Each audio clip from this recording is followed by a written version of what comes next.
الحمد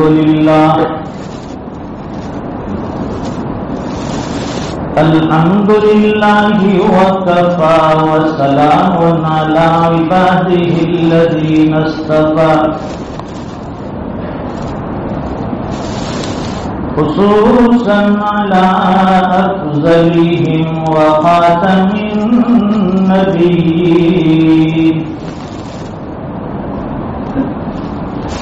محمد الأمين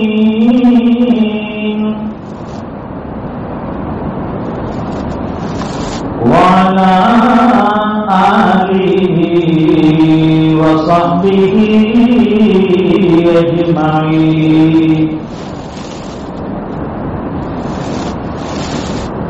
أما بعد فأعوذ بالله من الشيطان الرجيم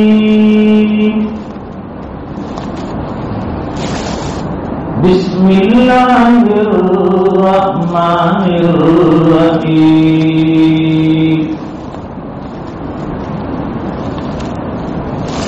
وذروا ظاهر الإثم وباطنه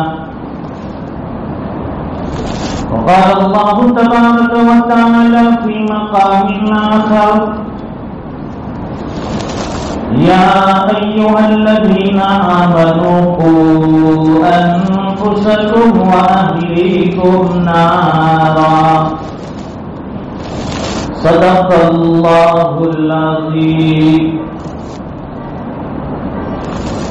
وعن أبي سعيد الخدري رضي الله تعالى عنه قال سمعت رسول الله صلى الله عليه وسلم يقول من رأى منكم منكرا فليغيره بيده فإن لم يستطع فبلسانه فإن لم يستطع فبقلبه وذلك أضعف الإيمان. صدق رسوله النبي الأمي الحبيب الكريم ونحن على ذلك لمن الشاهدين والشاكرين والحمد لله رب العالمين. اللهم صل على سيدنا ومولانا محمد وعلى آل سيدنا محمد وبارك وسلم.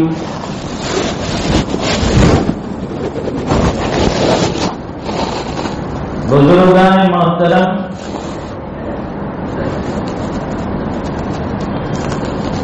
واجب التکریم حضرات علماء کرام، ملت اسلامیہ کے جوانوں اور دینی بھائیوں،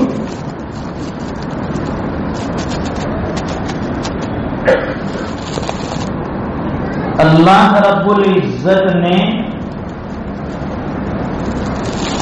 اس کائنات کے نظام کو اس طرح سے بنایا ہے کہ کبھی مصیبت اور تکلیف آتی ہے، حالات انسان کے دروازے پر دستک دیتے ہیں، پریشانیاں مسلسل پیچھا نہیں چھوڑتی، اور آدمی یہ سمجھ بیٹھتا ہے کہ دنیا میں مجھ سے بڑا پریشان کوئی نہیں، جو حالات مجھ پر ہیں شاید وہ حالات کسی پر نہیں آئے ہوں گے. ہر انسان کی اپنی اپنی سوچ ہے، کیونکہ تکلیف اور حالات جب آتے ہیں تو انسان کی کبھی جان داؤ پر لگتی ہے، کبھی مال داؤ پر لگ جاتا ہے، کبھی عزتیں داؤ پر لگ جاتی ہے۔ یہ حالات کا سہنا، برداشت کرنا، جھیلنا آسان کام نہیں ہے۔ اس کا اندازہ اور احساس اسی بندے کو ہوتا ہے جو حالات میں گرا ہوتا ہے۔ لیکن دنیا میں کوئی حالت ایسی نہیں، کوئی تکلیف ایسی نہیں، کوئی پریشانی ایسی نہیں کہ جس کے بعد اللہ تعالیٰ نے آسانیاں نہ رکھی ہو، راحتیں نہ رکھی ہو، خوشیاں نہ رکھی ہو۔ قرآن کریم میں حق تعالیٰ شانہ فرماتے تِلْكَ الْأَيَّامُ نُدَاوِلُهَا بَيْنَ النَّاسِ،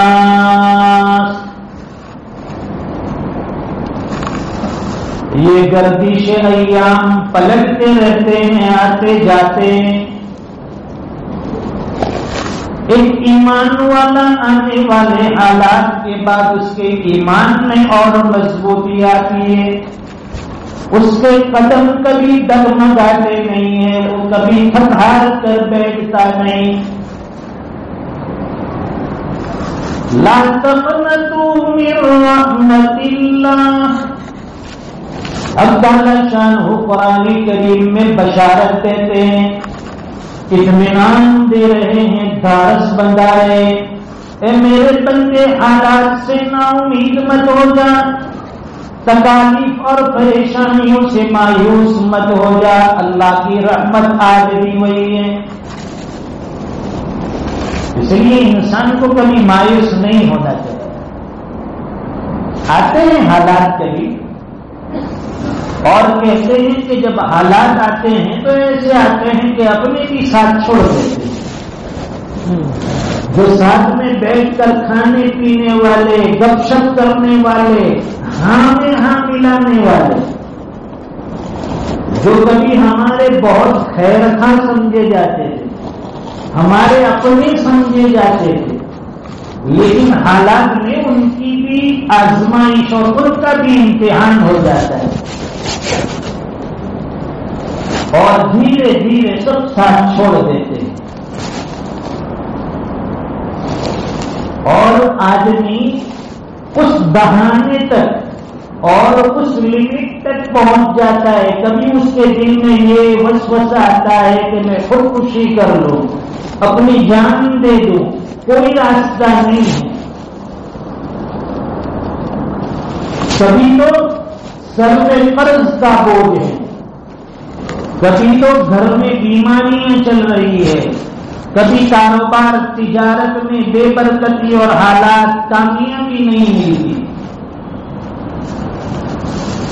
آدمی ٹوٹ جاتا ہے، اندر سے پریشان ہو جاتا ہے۔ اور یہ حق کا مشن ایسا ہے، حق کی دعوت بھی ایسی ہے کہ جب بھی آدمی اس کو لے کر چلتا ہے پہلی مخالفت اپنے ہی لوگ کرتے ہیں۔ دین کا کوئی بھی کام اٹھا لیجیے، دنیاوی اعتبار سے کسی کو کوئی پرابلم نہیں، کسی کو کوئی شکوہ نہیں، بھئی ایک میڈیکل یہاں کھولی ہے، 10-20 قدم پر دوسری کھل جائے، کسی کو کوئی اعتراض نہیں۔ کیوں؟ اچھی چیز ہے، یہاں دوائیاں ملے گی، اگر اس کے پاس اسٹاک پورا ہے سامنے مل جائے گی، یہاں 2 پیسے زیادہ لے رہا ہے، سامنے والے کے یہاں 2 پیسے سے کم مل رہی ہے، فائدہ ہے۔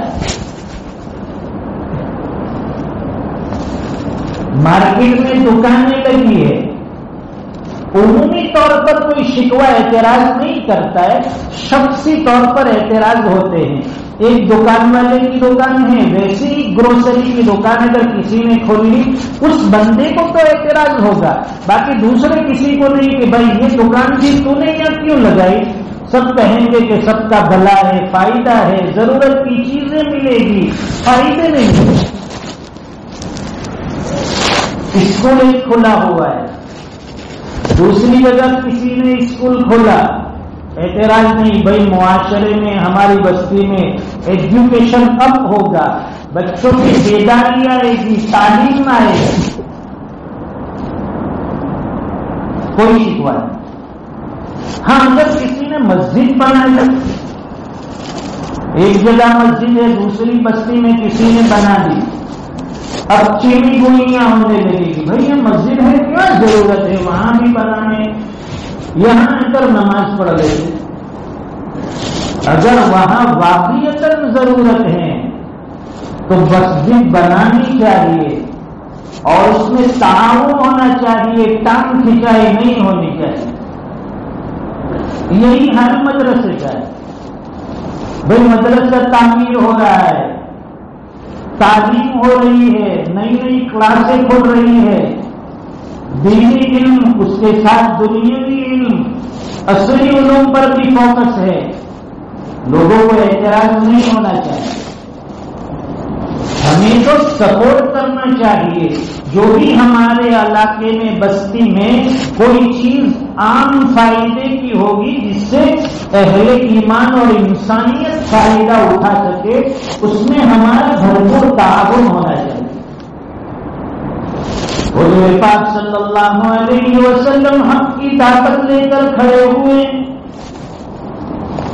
اور کوہ صفا سے دلوں کی صفائی کا اعلان فرمایا، یا ایھا الناس، اے لوگوں، قولوا لا الہ الا اللہ تفلحون، لا الہ پڑھ لو، کلمہ پڑھ کر اسلام میں داخل ہو جاؤ، کامیاب ہو جاؤ گے، دنیا کی کامیابی ملے گی اور آخرت کی جنت جو اللہ کے دینے کا وعدہ ہے وہ بھی ملنے والی۔ یہ اچھی چیز کی دعوت ہے، لیکن لوگوں کو سمجھ میں نہیں آتی، اس میں مخالفت شروع، اپنوں نے مخالفت کی، رشتہ داروں نے کی، قبیلے خاندان والوں نے کی، اور یہ طویل سلسلہ شروع ہو جاتا ہے۔ اصل میں انسان کی ہدایتوں میں رکاوٹیں گناہوں کی وجہ سے آتی ہیں۔ کوئی بندہ اپنے آپ کو گنہگار نہیں سمجھے گا، اگر کسی نے منہ پر کہہ دیا تو بڑا گنہگار ہے، خود گناہ کرتا ہے، وہ جھگڑنے پر آ جائے گا، زبان سے ادھر ادھر کی باتیں سنائے گا، وہ اپنے آپ کے اندر بڑا اچھا انسان ہے، بڑا نیک اور پارسا اپنے آپ کو سمجھتا ہے۔ یہی وجہ ہے کہ اس کی ہدایت رکی ہوئی ہے، روحانی ترقی نہیں ہوتی۔ قرآن کریم میں اللہ فرماتے ہیں وَذَرُوا ظَاهِرَ الْإِثْمِ وَبَاطِنَهُ، تم ظاہری گناہ بھی چھوڑ دو اور باطنی گناہ بھی چھوڑ دو۔ انسان کا ایک ظاہر ہے، اس کا ایک باطن ہے، اس طرح ظاہری گناہ بھی ہے، باطنی گناہ بھی ہے۔ بعض گناہ وہ ہیں جو انسان کھلم کھلا کرتا ہے، برا نہیں سمجھتا، نمازوں کا چھوڑنا کھلم کھلا علی اعلان گناہ، ایک طرف مسجد میں حی علی الصلاۃ حی علی الفلاح، آؤ نماز کی طرف آؤ، کامیابی کی طرف، مسجد کے سامنے سے جوان گزرتا ہے، لیکن توفیق نہیں ملتی، ہدایت نصیب نہیں، مسجد میں نہیں آتا۔ یہ توفیق بھی انہیں کے کرم کا صدقہ ہے، یہ قدم اٹھتے نہیں، اٹھائے جاتے ہیں۔ مسجد میں چل کر آنا، نمازوں میں کھڑے ہونا ہماری کوئی ہمت طاقت نہیں، کوئی کمال نہیں، یہ اس پروردگار نے ہمیں ہدایت دی، توفیق دی، چل کر مسجد میں آئے، وضو کیا، اللہ کے سامنے نمازوں میں کھڑے ہوئے، سجدہ ریز ہوئے، توفیق ملتی ہے تو بندہ کام کر لیتا ہے۔ تو گناہ چھوڑنا پڑے گا، گناہ چھوڑیں گے حالات دور ہوں گے، گناہ چھوڑیں گے روحانی ترقی نصیب ہوگی۔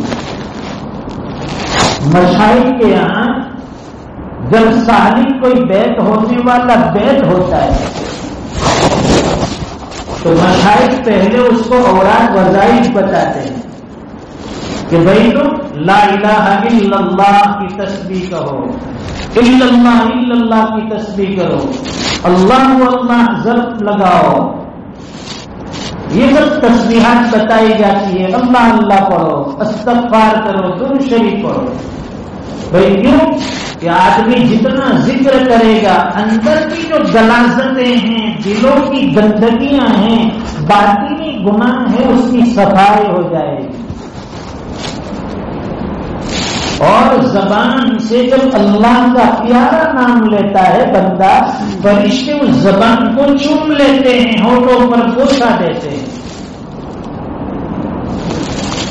لیکن حکیم الامت مجدد ملت حضرت مولانا شاہ اشرف علی تھانوی رحمۃ اللہ علیہ کے یہاں جب کوئی آدمی آ کر بیت ہونا چاہے تو حضرت بیت ہونے کے بعد اسے اوراق وظائف نہیں بتاتے، تسبیحات نہیں کہتے، بلکہ فرماتے ہیں سب سے پہلا کام، سب سے پہلی چیز گناہوں کو چھوڑنا ہے۔ کون کون سے گناہ ہو رہے ہیں وہاں چھپانا نہیں ہے۔ جب بیمار آدمی ڈاکٹر کے یہاں جائے گا تو کھل کر اپنی بیماری بتائے گا، ایسا نہیں ہے کہ درد پیٹ میں ہے اور بتائے گا سر میں، بخار ہے اور بتائے گا سردی زکام، تو پھر اس کے حساب سے ڈاکٹر دوائی دے گا، ریئیکشن ہوگا، اچھا ہونے کی بجائے اور بیمار پڑ جائے گا۔ تو یہاں اہل اللہ کے یہاں جب حاضر ہوں گے پوچھا جائے کہ تمہارے اندر کیا بیماری ہے، کیا کمزوریاں ہیں، ہمیں کھل کر بتانا ہے کہ فلاں گناہ مجھ سے ہو رہے ہیں، فلاں برائی مجھ میں موجود ہے، فلاں چیز میں کرتا ہوں، یہ سب بتائیں گے تو شیخ اس کے مطابق علاج بتائے گا۔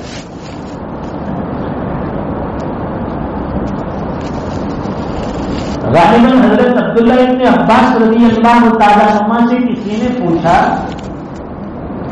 کہ ایک آدمی صرف فرائض پر عمل کرتا ہے، 5 وقت کی نمازیں پڑھ لی، روزے رکھ لیے، زکوٰۃ دے دی، لیکن اس کا نوافل میں کوئی اہتمام نہیں ہے، تلاوت قرآن میں کوئی خاص اہتمام نہیں، نفل نماز میں کوئی اہتمام نہیں، ذکر و اذکار تسبیحات میں کوئی دلچسپی اتنی نہیں رکھتا ہے، بس نمازیں پڑھ لیتا ہے، فرائض کی پابندی ہے، نوافل اور دوسری چیزیں نہیں ہوتی، اور اس کے ساتھ گناہوں سے اپنے آپ کو بچاتا ہے،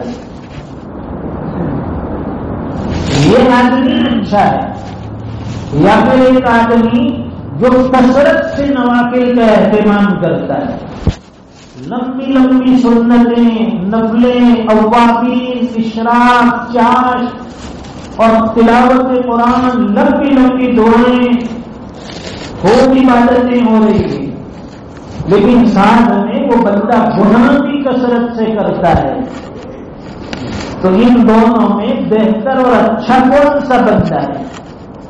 حضرت نے فرمایا کہ وہ آدمی بہتر ہیں جو زیادہ نوافل کا اہتمام تو نہیں کرتا لیکن گناہوں سے اپنے آپ کو بچاتا ہے، وہ آدمی سب سے اچھا ہے۔ اس کو ایک اور مثال سے سمجھے، جیسے کہ کوئی آدمی طاقت حاصل کرنے کے لیے کوئی ٹونک استعمال کرتا ہے، طاقت کی دوائی کھاتا ہے، معجون وغیرہ کھا لیتا ہے، اور پھر ساتھ میں وہ زہر بھی استعمال کرتا ہے، ایک 2 قطرے زہر بھی لیتا ہے، تو کیا اس بندے میں طاقت آئے گی؟ اس ٹونک کا اثر ہوگا؟ یا ایک بندہ جو زیادہ کوئی ٹونک طاقت کی دوائی نہیں لیتا ہے، بس روزمرہ کی چیزیں کھا لیتا ہے، دال سبزی روٹیاں، لیکن مضر چیزوں سے اپنے آپ کو بچاتا ہے، جو چیز نقصان والی ہے اس سے اپنے آپ کو دور رکھتا ہے، تو ان دونوں میں زیادہ صحت مند کون ہوگا؟ وہ آدمی جو کھانے میں پرہیز کرے، طاقت کی دوائی نہ لے لیکن نقصان والی چیزوں سے بچا رہے. یہ اس آدمی کے مقابلے میں اچھا ہے کہ جو ٹونک بھی استعمال کرتا ہے اور ساتھ میں مضر چیز بھی استعمال کرتا ہے، فائدہ کچھ نہیں. اسی طرح ایک آدمی نیکیاں بھی کرتا ہے اور ساتھ میں گناہ کرتا ہے، اور ایک آدمی نیکیاں کم کرتا ہے لیکن گناہ کوئی نہیں کرتا، تو یہ دوسرا آدمی اچھا ہے کہ جس کے نام اعمال میں گناہ کم ہے. آدمی جب گناہ کرتا ہے تو اللہ کی رحمتوں سے دور ہوتا جاتا ہے، اور پھر اتنا دور چلا جاتا ہے، اتنا دور چلا جاتا ہے، بندوں کی نگاہوں سے بھی گر جاتا ہے اور اللہ کی نظروں سے بھی گر جاتا ہے. بھائی شیطان نے کون سا گناہ کیا؟ شیطان نے کوئی زنا اور بدکاری نہیں کی، کسی جگہ اس نے ڈاکہ نہیں ڈالا، کسی کے گرے پان پہ ہاتھ نہیں ڈالا، کسی کی پراپرٹی اس نے نہیں چھینی، کسی کا مال نہیں کھایا. پھر اللہ کے دربار سے کیوں نکالا گیا؟ ایک قصور ہوا، نافرمانی ہو گئی. اللہ کے حکم کی نافرمانی، ایک نافرمانی کی وجہ سے ہمیشہ کے لیے راندہ دربار ہو گیا، اللہ کے دربار سے نکال دیا گیا. ایک مرتبہ سیدنا حضرت موسیٰ علیہ السلام اللہ کے حضور پہ کوہ طور پر تشریف لے جا رہے ہیں. راستے میں حضرت موسیٰ علیہ السلام کی ملاقات شیطان سے ہوئی. کیا آپ تو اللہ کے نبی ہیں، کلیم اللہ ہے، اللہ سے ہم کلامی ہوگی، میرا ایک پیغام اور میسج اللہ تک پہنچا دے. پوچھا کون سا میسج؟ کہا کہ میں نے ایک غلطی کی اور ہمیشہ کے لیے دربار خدا سے نکال دیا گیا. اللہ سے معافی کی کوئی امید ہو، توبہ کا کوئی راستہ مل جائے تو میں توبہ کرنے کے لیے تیار ہوں. میرا میسج اللہ تک پہنچا دے کہ آج بھی میں توبہ کے انتظار میں ہوں، کوئی میرے لیے راستہ نکل آئے، توبہ کر لو. ذرا ضرور سے اللہ کے پاس میری یہ بات پہنچانا. حضرت موسیٰ علیہ السلام نے فرمایا ٹھیک ہے. جب کوہ طور پر تشریف لے گئے، اللہ سے ہم کلامی ہوئی. جب کسی بڑے سے ملاقات ہوتی ہے نا تو آدمی دوسروں کی باتیں بھول جاتا ہے کہ ہمیں کس نے کیا کہا، کیا میسج دینا ہے، کیا پیغام دینا ہے. پھر اس کے ہوش نہیں رہتے، وہ اتنا اندر سے خوشی میں ہوتا ہے، بس اپنی ہی باتیں سناتا ہے اور ان کی باتیں سنتا جاتا ہے. حضرت موسیٰ علیہ السلام بھی بھول گئے کہ اللہ کے سامنے شیطان کا پیغام دینا ہے. جب وہاں سے واپس ہونے لگے، اللہ رب العزت تو دانا پینا ہے، سب جاننے والے ہیں، علیم بذات الصدور ہے. پوچھا موسیٰ راستے میں کیا کسی نے تمہیں کوئی بات کہی تھی، کوئی پیغام دیا تھا؟ حضرت موسیٰ علیہ السلام نے فرمایا ہاں اچھا ہوا یاد بتایا، وہ شیطان راستے میں مل گیا. کیا کہہ رہا ہے کہ اللہ کے پاس میرا یہ پیغام پہنچا دینا کہ ایک زمانہ گزر گیا ہے، آپ کے دربار سے نکال دیا گیا، اب میں یہ چاہتا ہوں کہ توبہ کر لوں، آپ مجھے معاف فرما دے. تو میری توبہ کی کوئی شکل ہے معافی کی؟ تو حضرت موسیٰ علیہ السلام سے اللہ رب العزت نے فرمایا کہ اسے کہو کہ پہلے بھی ہماری وہی شرط تھی اور آج بھی شرط وہی ہے کہ ہم نے آدم علیہ السلام کو سامنے ان کو سجدہ کرنے کے لیے کہا، اس وقت انہوں نے سجدہ نہیں کیا. اب آج اگر وہ حضرت آدم علیہ السلام کی قبر کے پاس جا کر سجدہ کر لے تو بھی میں معاف کرنے کے لیے تیار ہوں، توبہ اس کی قبول ہے. حضرت موسیٰ علیہ السلام واپسی میں شیطان کے پاس سے گزرے، پوچھا کیا اللہ تک میرا پیغام پہنچا ہے؟ حضرت موسیٰ علیہ السلام نے فرمایا کہ اللہ نے تیرے لیے بڑی آسانی کا معاملہ کر دیا، نکال دیا تھا پھر بھی ہے تیرے لیے اتنی آسانی کر دی. پوچھا کہ کیا آسانی ہے؟ کیا کہ اللہ نے فرمایا کہ شرط آج بھی وہی ہے، پہلے ہم نے آدم کے سامنے سجدے کے لیے کہا، آج اس کی مزار پر، اس کے قبر پر سجدہ کر لے، تیری معافی طے۔ وہ شیطان کہنے لگا، واہ بھائی واہ، میں نے زندہ آدم کو سجدہ نہیں کیا اور آج اس کی قبر پر سجدہ کرنے کے لیے کہہ رہے، یہ اپنے سے ہونے والا نہیں۔ اس وقت بھی اس نے دلیل پیش کی تھی، خلقتنی من نار وخلقتہ من طین۔ قرآن کریم میں پہلے پارے میں اللہ فرماتے ہیں، وَإِذْ قَالَ رَبُّكَ لِلْمَلَائِكَةِ إِنِّي جَاعِلٌ فِي الْأَرْضِ خَلِيفَةً، کہ میں روئے زمین پر اپنا نائب اور خلیفہ بنانے والا ہوں۔ انسان کو خلیفہ بنایا اور فرشتوں کو حکم دیا، اسجدوا لآدم، آدم کو سجدہ کیجیے۔ سارے فرشتے اللہ کے حکم کی وجہ سے سجدہ ریز ہو گئے، شیطان نے سجدہ نہیں کیا۔ فسجدوا الا ابلیس، سب نے سجدہ کیا، شیطان نے انکار کر دیا۔ ابا واستكبر وكان من الكافرين، اس نے ایک سجدے سے انکار کیا اور وہ ہمیشہ کے لیے دربار خدا سے نکال دیا گیا۔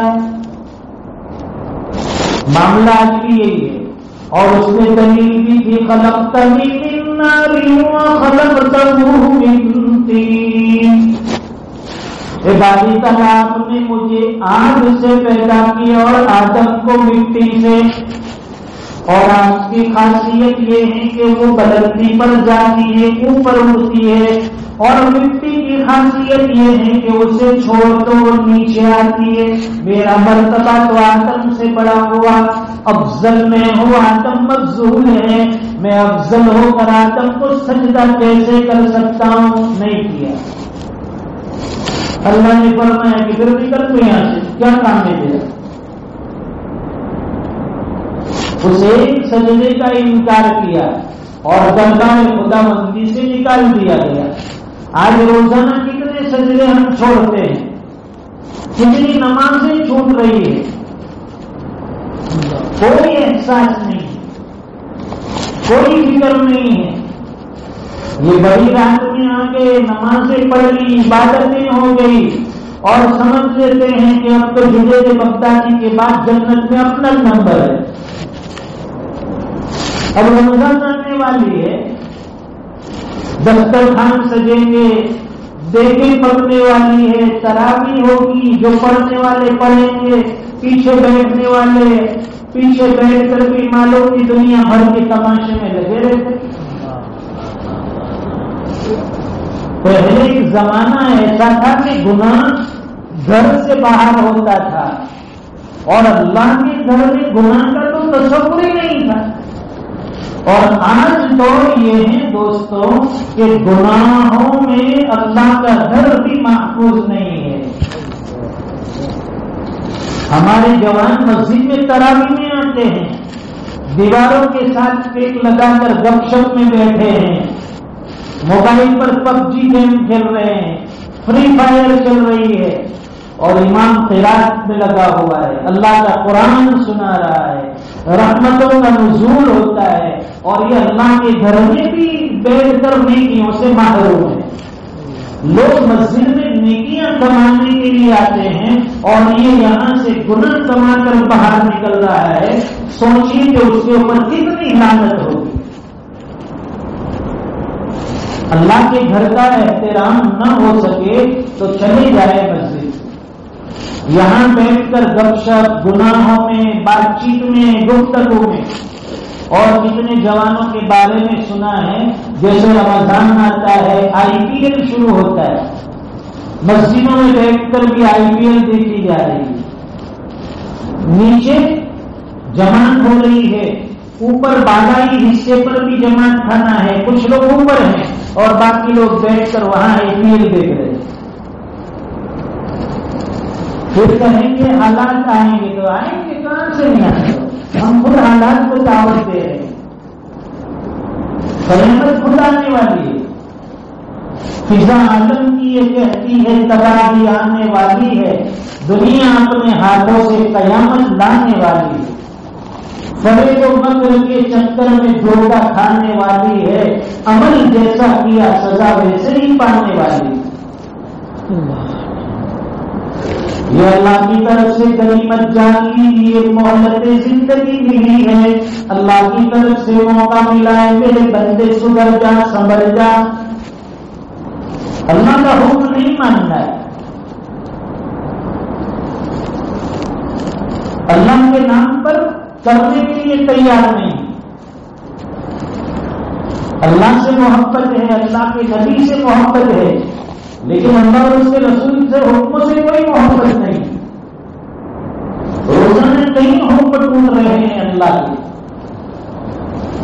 اور اپنی اندرونی زندگی کے بارے میں بھی سوچئے کہ ہمارے اندر کمزوریاں، برائی کتنی ہیں۔ ماشاءاللہ دینداری بھی ہے، نمازیں بھی پڑھ رہے ہیں، صف اولیٰ کے پابند ہیں، یہاں گیٹ پر نکلیں گے اور لوگوں کی برائیاں شروع، زبان سے غیبتیں شروع، نیکی کر کے نکلے اور ساری دھو دی، پانی میں بہا دی۔ نیکی کرنا آسان نہیں ہے، بڑا مشکل ہے، لیکن آدمی چند منٹوں میں وہ ساری نیکیاں دھو بیٹھتا ہے۔ آنے والا رمضان ہمارے لیے سنہری موقع ہے، احکام خداوندی کو بجا لانے کا گولڈن چانس، بار بار یہ موقع نہیں ملتا۔ کہتے ہیں نا کہ کوئی آدمی کسی کا قریب اس وقت ہوتا ہے جب وہ اس کے حکم کو مان لے، بیوی شوہر کو اس وقت اچھی لگتی ہے جب وہ اس کی ہاں میں ہاں ملاتی ہے۔ پوچھیں کہ دوست کیا ہے، شادی ہو گئی، بیوی تو اچھی ملی، کہتے ہیں کہ باتیں جاننے میں اپنا تو کامل ہو گیا، بکری جیسی مل گئی۔ بکری جیسی جدھر ہاتھ پکڑو، جدھر کان پکڑو، چلتی رہتی ہے، کبھی وہ نافرمانی نہیں کرتی، بکری جیسی مل گئی۔ لیکن وہ بھی 100 میں سے 1 کو ملتی ہے، باقی سب کو وہ شیرنی ملتی ہے۔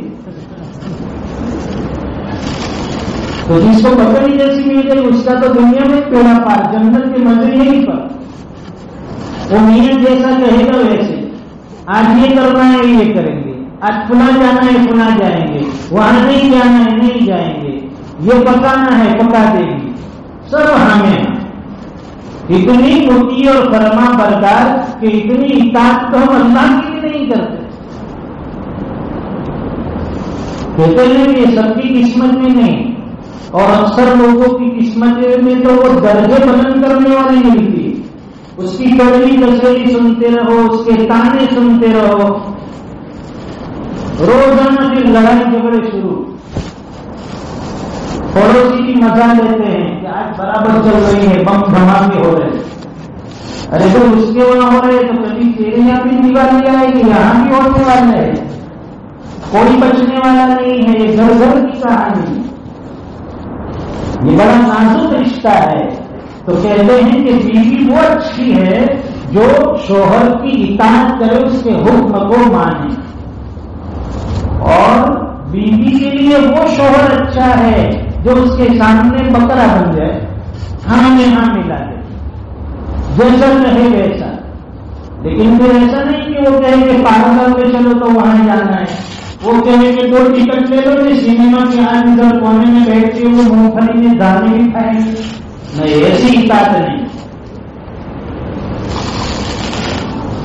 دیکھیے حکم کو ماننے والا سامنے والے کے دل میں اپنی عزت پیدا کرتا ہے۔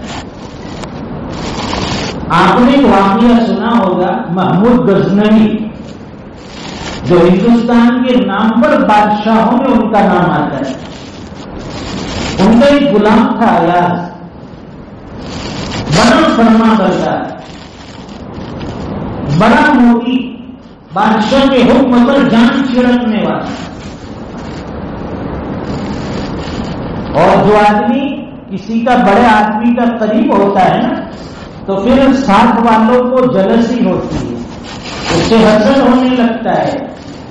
وہاں کے وزراء کا بھی دربار میں یہی حال تھا. وہ جانتے تھے اندر اندر کہ محمود غزنوی بادشاہ نے یہ اس غلام کے اندر ایسی کیا چیز دیکھ لی کہ ہر وقت اس کو اپنے پاس بٹھاتا ہے، ہر وقت اس کی ہاں میں ہاں ملاتا ہے، اسی کی تعریف کرتا ہے. اور ایک مرتبہ ایک وزیر نے تو اعتراف بھی کر دیا کہ حضرت ہم آپ کے وزراء ہیں اور ہم صاحب عقل ہے، دانشور ہیں، حکومت کے بڑے بڑے فیصلے آپ ہمارے مشورے سے کرتے ہیں، پھر آپ اس غلام کو اتنے قریب کیوں بٹھاتے ہیں؟ اس کی حیثیت کیا ہے؟ اس وقت تو بادشاہ نے کوئی جواب نہیں دیا کہ ایاز کا میرے نزدیک یہ اتنا ویلیو اور اتنی رسپیکٹ اور اس کو اتنا خاص درجہ کیوں دیتا، اس وقت نہیں بتایا. ہر وقت کہتے ہیں کہ ترکی بترکی، اینٹ کا جواب پتھر سے یہ مناسب نہیں، موقع محل دیکھا جائے. ہماری عادت ہے کہ اس نے کچھ سنا تو ہم نے بھی سنا دیا، اپنے کیا چھوڑنے کا، میں نے بھی پھر کہہ دیا اس کو. ارے بھائی یہ کوئی بڑی بات نہیں ہوگی، خاموشی یہ بڑی بات ہے. حضور پاک صلی اللہ علیہ وسلم کو کیسے کیسے القاب سے پکارا گیا، ساحر بھی کہاں گیا، جادوگر کہا گیا، نہ جانے کیا کیا القاب دیے. آپ خاموش رہے، صبر کیا، پھر اللہ تعالیٰ نے ہر ایک سے حساب لیا، بدلا لیا. تو ہر جگہ اینٹ کا جواب پتھر سے مناسب نہیں. یہاں بادشاہ نے بھی خاموشی اختیار کی. پھر ایک موقع ہے، کسی جگہ سے بادشاہ کے پاس ایک قیمتی ہیرا ہے، قیمتی اور نایاب کی اس کا کوئی مثل نہیں، کوئی ثانی نہیں، اتنا قیمتی ہیرا. بادشاہ نے سوچا کہ آج موقع اچھا ہے. جو خاص وزیر تھا اسے پہلے بلایا، بڑا وزیر، اور اسے پوچھا کہ یہ کیا ہے؟ کہا کہ حضرت یہ تو ہیرا ہے، بڑا قیمتی ہے، لیکن اس کا ثانی اور اس کا کوئی دوسرا کہیں مل سکتا ہے؟ کہ نہیں بادشاہ، ایسا قیمتی ہیرا اور کوئی کہیں نہیں مل سکتا. تو بادشاہ نے وزیر سے کہا کہ لیجیے اسے زمین پر پٹک کر توڑ دیجیے. تو وہ کہنے لگا کہ بادشاہ سلامت، میں عقل مند آدمی ہوں اور آپ کا وزیر ہوں، یہ ہیرا بڑا قیمتی ہے، اس کی تو قدر کی جائے، اس کو تو تاج میں رکھا جائے، سر کی زینت بنے گی، یہ توڑنے پھوڑنے کی چیز نہیں ہے. معذرت معاف کیجیے، میں تو اسے نہیں توڑ سکتا. بادشاہ نے کہا کہ بڑی اچھی بات ہے، ٹھیک ہے. دوسرے وزیر کو بلایا، اسے کہا کہ یہ ہیرا توڑ دو. اس نے بھی منع کر دیا کہ یہ قیمتی ہیرا توڑنے کے لائق نہیں ہے، اس کو تو خزانے میں رکھنے کے قابل. اس نے منع کیا، ٹھیک ہے. پھر اور وزیر آیا، جتنے بھی وزراء تھے باری باری سب کو وہ ہیرا دیا، توڑنے کے لیے کہا، کسی نے نہیں توڑا. جب سب منع کر چکے، کونے میں ایاز بھی بیٹھا تھا، غلام کی جگہ کہیں اور ہوتی. کہا کہ ایاز تم ادھر آؤ. وہ آئے بادشاہ کے سامنے، پوچھا یہ کیا ہے؟ حضرت یہ ہیرا ہے. کہا کہ اسے توڑ دو. اس نے زمین پر پٹک دیا اور اس کا ریزا ریزا کر دیا، ٹکڑے ٹکڑے ہو گئے. پہلے تو بادشاہ غصے ہوا، اتنا قیمتی ہیرا ہے اور تو نے میرے کہنے پر اسے توڑ دیا. تجھے چیزوں کی ویلیو اور قدر معلوم نہیں. یہ جتنے وزراء ہیں انہوں نے منع کر دیا، یہ بڑا قیمتی ہیرا ہے، یہ توڑنا نہیں چاہیے، اس کو سنبھالنا ہے، تو نے کیسے توڑ دیا؟ پہلے تو وہ خاموش رہا. پھر پوچھا بادشاہ نے کہ اس کا جواب دیا مجمع کے سامنے، تو نے یہ گستاخی کیسے کر لی، یہ ہیرا توڑ کیوں دیا؟ تو کہنے لگا کہ حضرت یہ ہیرا جو ہے یہ تو ایک چیز ہے، یہ آنی جانی ہے، اگر یہ قیمتی ہے یہ ٹوٹ جائے گا، کبھی نہ کبھی کوئی اور ہیرا مل جائے گا. لیکن میری نظر میں تو آپ کا حکم جو ہے اس ہیرے سے بڑھ کر ہے کہ بادشاہ کا حکم ہے کہ یہ کام کرنا ہے، اسے توڑنا ہے، اب میں نے آپ کے حکم پر عمل کیا، یہ ہیرا سامنے میری کوئی حیثیت نہیں رکھتا آپ کے حکم کے سامنے، یہ سوچ کر میں نے اسے توڑ دیا۔ تو بادشاہ نے باقی وزراء سے کہا کہ تمہارے اندر اور ایاز میں یہ فرق ہے کہ یہ حکموں کو ماننے والا ہے، ہمارے اشارے پر کام کرنے والا ہے، یہ دلیلیں اور تعبیریں نہیں کرتا ہے۔ جس طرح وہاں شیطان نے تعبیر کی کہ میں آدم سے بڑا ہوں، اللہ کا حکم نہیں مانا، ہمیشہ کے لیے دربار سے نکالا گیا۔ اس لیے اللہ کے حکم کے سامنے تعبیریں نہیں ہوتی، اس کے سامنے دلیلیں نہیں دی جاتی۔ بھائی نماز ہے 5 وقت کی، 5 ہی کیوں 6 کیوں نہیں، یہ کوئی تعبیر اس کی نہیں کر سکتا، بھائی اللہ کا حکم ہے۔ فجر کی 2 رکعت ہے، 2 ہی کیوں 3 کیوں نہیں، بھائی اللہ کی طرف سے حکم ملا ہے، اس میں تعبیریں کرنے کی، دلیلیں ڈھونڈنے کی ہمیں ضرورت نہیں۔ احکم الحاکمین کا ہمیں حکم ملا ہے، فلاں عمل کرو، فلاں کام کرو، فلاں چیز کرو، وہ ہمیں کرنی ہے بجانا۔ تو آج کی اس بڑی رات میں اسی لیے تو جمع ہوئے ہیں، اللہ اور اس کے رسول کی باتیں سنی جائے گی، اللہ اور اس کے رسول کے احکام سنائے جائیں گے، اور سن کر ہم اس پر عمل کریں گے۔ قرآن کریم میں اللہ فرماتے ہیں یا ایھا الذین آمنوا قوا انفسکم واہلیکم نارا، اے ایمان والوں اپنے آپ کو اور اپنے گھر والوں کو جہنم کی آگ سے بچاؤ۔ مفسر قرآن حضرت مفتی شفیع صاحب رحمۃ اللہ علیہ نے اس آیت کی تفسیر میں فرمایا، سوال ہوتا ہے کہ اپنے آپ کو اور اپنے اہل و عیال کو، اپنے ماتحتوں کو جہنم کی آگ سے بچاؤ، تو جہنم تو بعد میں آنے والی ہے۔ تو فرماتے ہیں کہ دنیا کے اندر یہ جتنے بھی گناہ ہے یہ حقیقت میں آگ ہے جہنم کی۔ جب یہ گناہوں کے اوپر چلے گا، گناہ کرے گا، اس کے نتیجے میں اسے جہنم کی آگ میں جانا ہے، تو دنیا میں اپنے آپ کو، اپنے اہل و عیال کو گناہوں سے بچاؤ گی تو وہ آخرت میں جہنم کی آگ سے بچے گا۔ اور اس میں صرف زبانی جمع خرچ کافی نہیں ہے۔ اگر کسی کا بچہ دنیا میں حقیقت میں آگ کی کھائی میں کود رہا ہے تو ماں باپ صرف اس پر اتفاق نہیں کریں گے، ہم نے تو بہت سمجھایا کہ بیٹا مت جا مت جا، وہ چلا گیا کود گیا، نہیں اس وقت ہم اس کے پیچھے بھاگیں گے، اس سے دوڑیں گے، پکڑیں گے، دوستوں سے کہیں گے، محلے والوں سے اس کو پکڑ لیجیے، اس کو بچا لیجیے، جتنی کوشش ہو سکتی ہے کر لیتے ہیں۔ بالکل اسی طرح سے جہنم کی آگ سے بچانے کے لیے اپنے اہل و عیال کو بھی اتنی ہی محنت اور اتنی ہی فکر ہونی چاہیے۔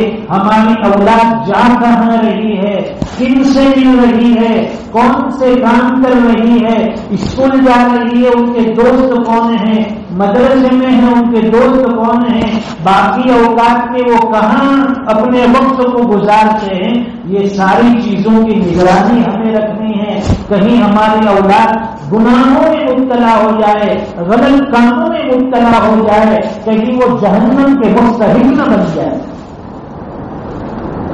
یہ رمضان جو ہے نیکیوں کے بہار کا مہینہ، اس میں اللہ تعالیٰ شیاطین کو بھی قید کر لیتے ہیں۔ لیکن رمضان کے مہینے میں شیطان قید ہو گیا، لیکن اس کے چیلے چپاٹے دنیا بھر میں گھومتے ہیں، موبائل کی شکل میں، انٹرنیٹ کی شکل میں، فیس بک کی شکل میں، ٹویٹر، واٹس ایپ، یوٹیوب، یہ ساری چیزیں جو شیطانی ہیں، جو ہمیں گناہوں میں باندھے ہوئے ہیں، وہ نیکیاں نہیں کر دیتے۔ رمضان میں بھی آخری وقت گزارے کے لیے رات کو جاگتا ہے، غیروں کے یہاں بھی جاگرن آتی ہے، وہ پوری رات جاگتے ہیں اور بھجن کیرتن جو بھی کرنا ہو، اور ہمارے یہاں بھی جاگرن ہے، بھائی رمضان میں جوان پوری رات جاگے گا، کیا کرے گا؟ یہ دکان وہ دکان، یہ بازار وہ بازار، یہ نکڑ وہ چائے کی ٹپری، ماوا پان گٹکا، پوری رات گزار دیتا ہے۔ اس سے تو اچھا ہے بھائی تراویح پڑھ کر گھر جا کر سو جا، صبح اٹھ کر فجر کی نماز جماعت کے ساتھ پڑھ لے تو بھی اللہ تعالیٰ عبادت کا ثواب دے گی۔ یہ بڑی رات ہوتی ہے، شہروں میں ہم نے دیکھا ہے، مسجد میں بیان ہو گیا، بیان کے بعد کیا کرنا ہے؟ چلو تھوڑی دیر ذرا قبرستان جاتے ہیں 5-10 منٹ، اس میں بھی وہاں بھی الٹی کل ہونا پڑھ کے آ گیا،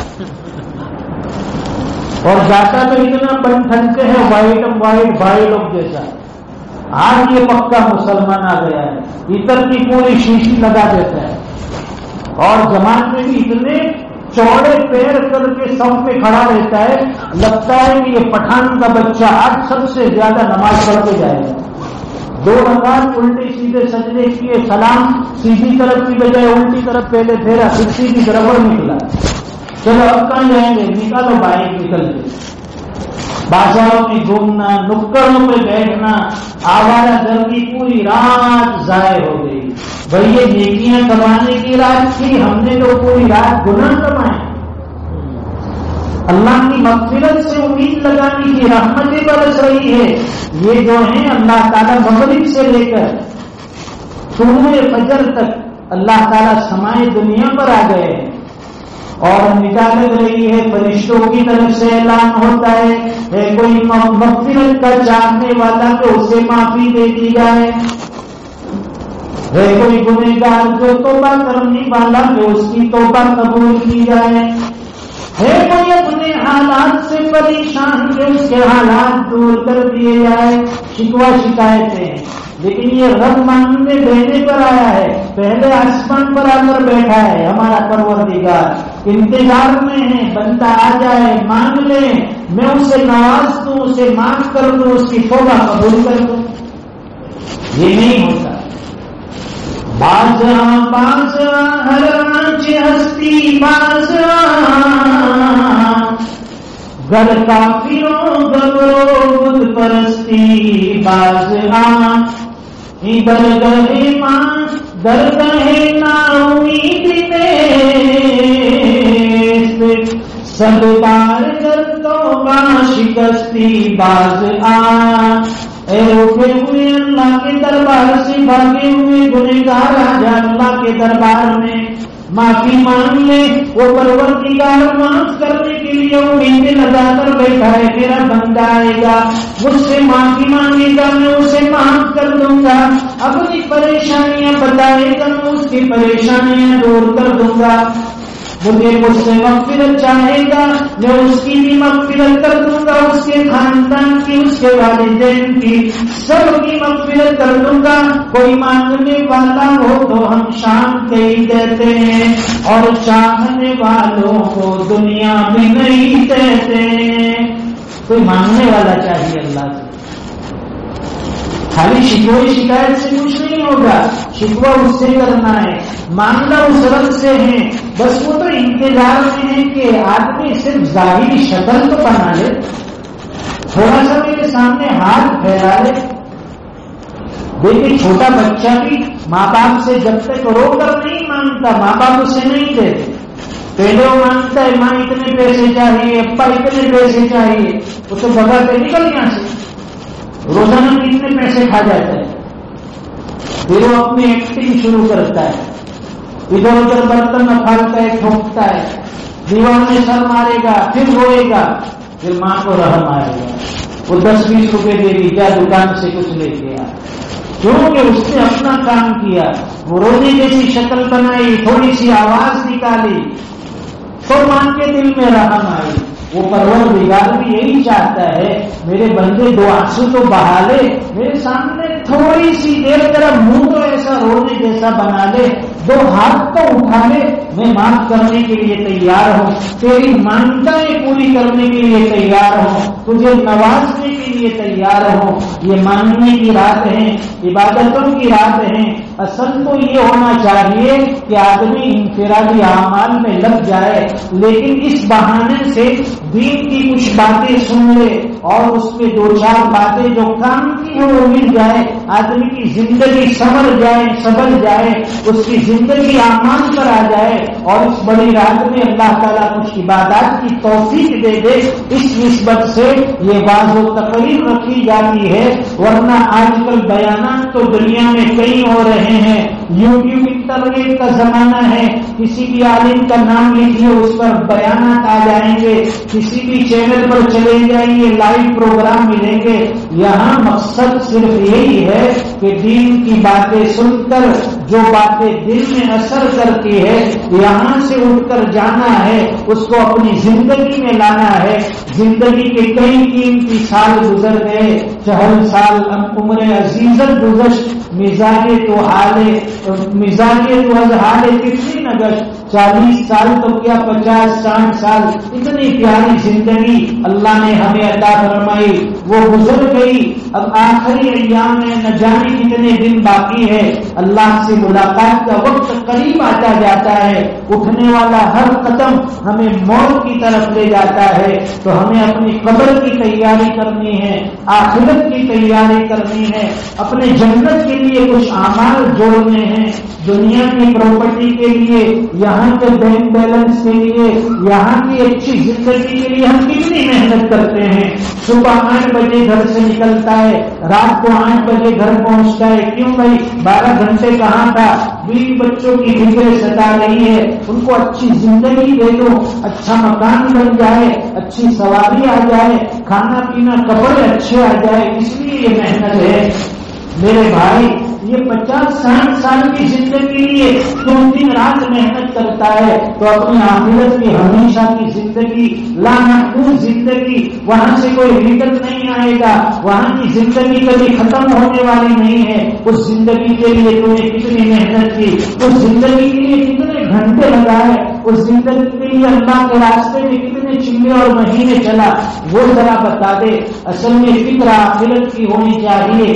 یہ دنیا گزرتا ہے، سب کی گزر رہی ہے، ہماری بھی گزر جائے گی۔ کوئی اچھا کھاتا ہے رات کو، کوئی روکھا سوکھا کھاتا ہے، رات اس کی بھی کٹتی ہے، رات اس کی بھی گزرتی ہے۔ کوئی لباس اچھا پہنتا ہے، کسی کا لباس پیون والا ہے، لیکن اللہ کے یہاں اچھے لباس کے اوپر فیصلے نہیں ہوتے، بنگلے کوٹھیوں میں رہنے والے کی عزتیں نہیں ہوتی کہ اس کو پہلے جنت میں پہنچایا جائے، اور غریب انسان مزدور قسم کا اس کو بعد میں پہنچایا جائے۔ اللہ کے یہاں فیصلے ہوں گے تقوی کی بنیاد پر، ایمان کی بنیاد پر، اعمال صالحہ کی بنیاد پر، نیکیوں کی بنیاد پر، اور اللہ جس پر فضل فرما دے اس کی آخرت سمجھ جائے گی۔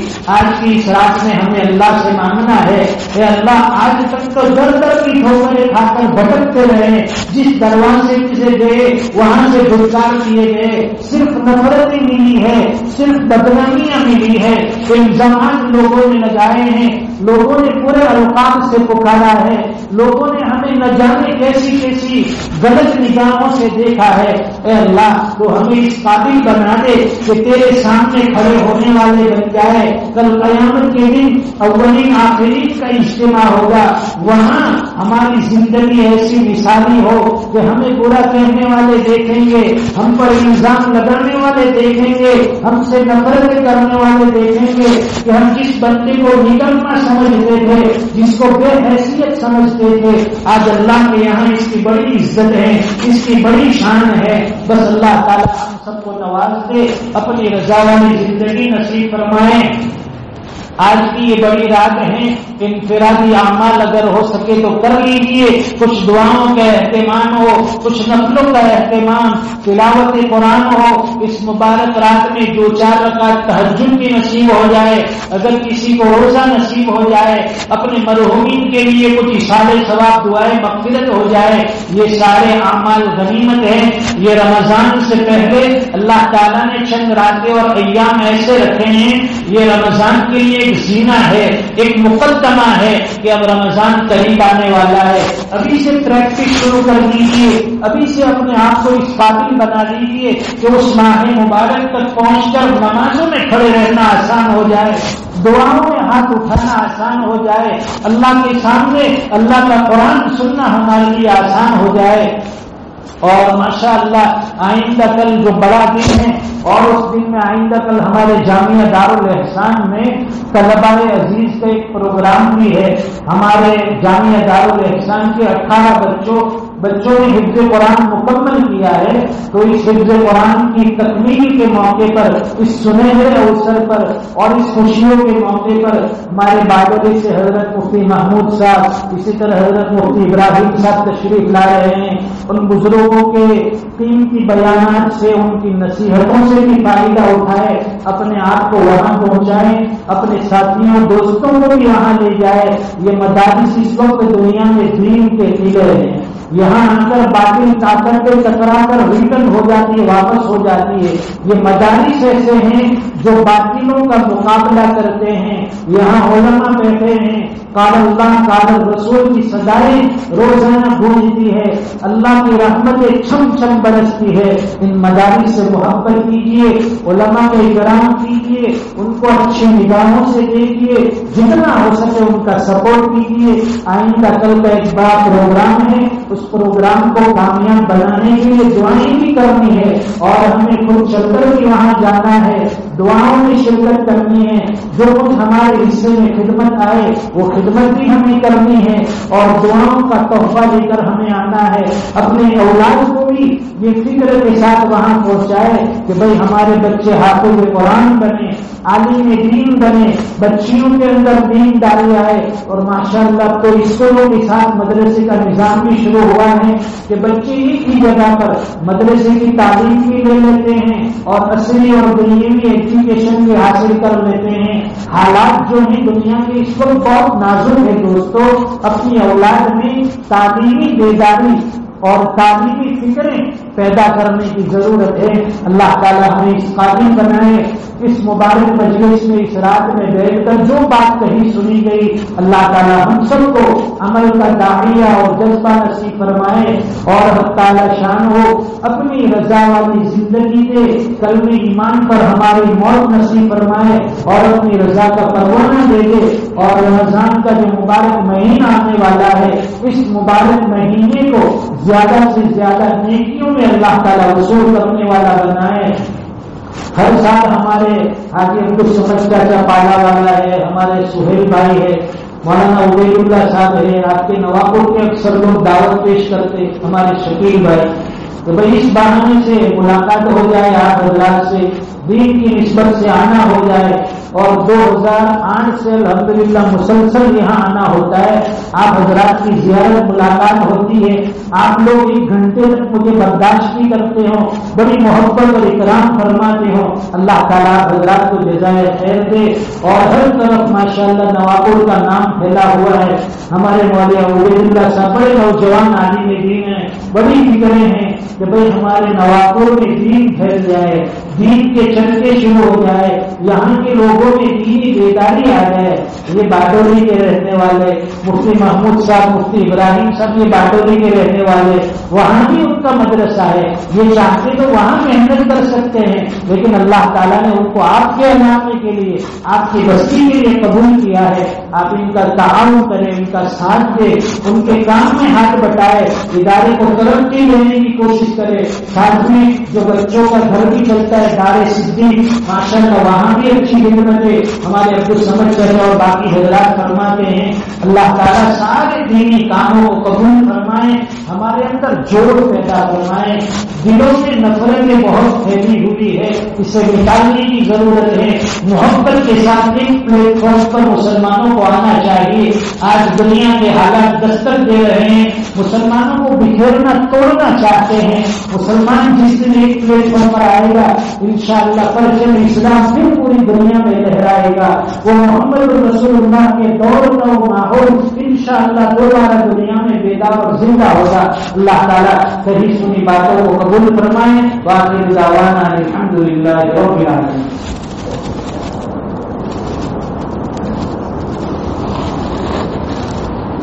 یہ اندر کی روشنیاں بند کر دے، دعا کر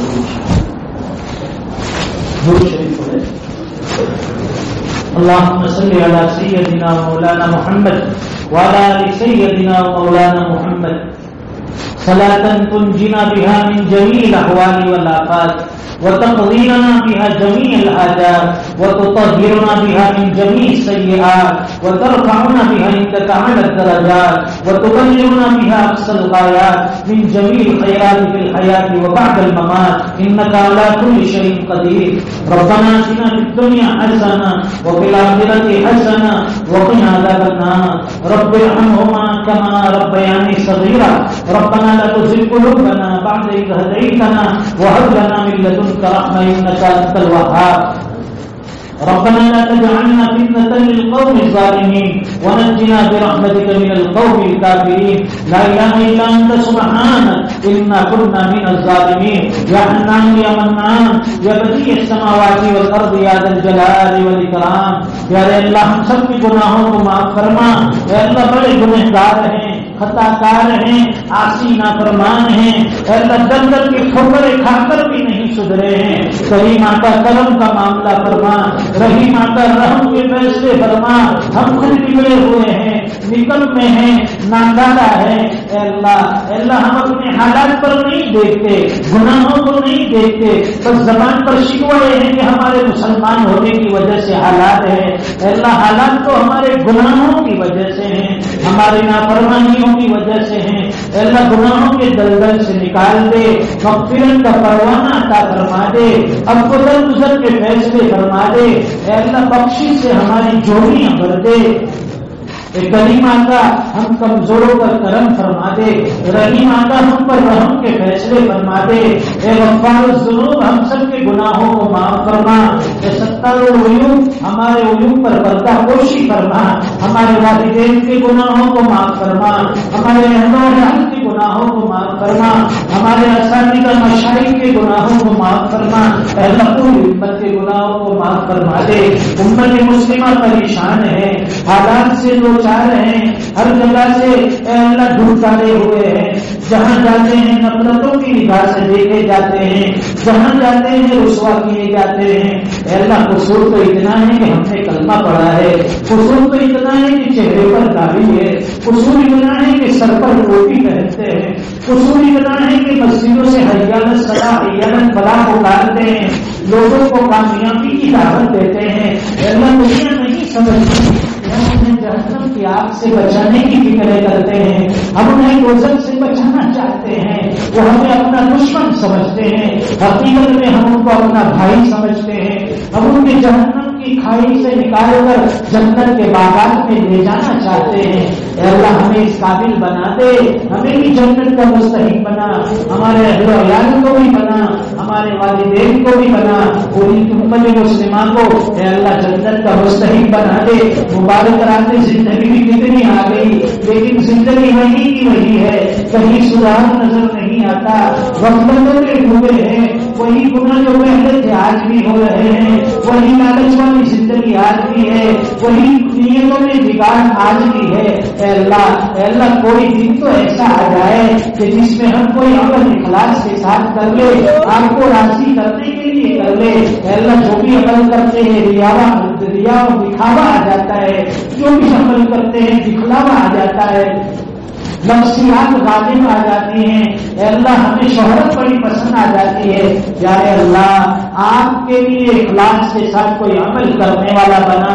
2 رکعت ایسی نصیب فرما جس میں ہماری نیت صرف یہ ہو ہم ہمارے رب کے سامنے کھڑے ہیں، اس کے سامنے سجدے ہو رہے ہیں، ہمارا پروردگار ہمیں دیکھ رہا ہے. اے اللہ زندگی میں نیک اعمال کی توفیق عطا فرما، گناہوں کی نفرت دل میں ڈال دے.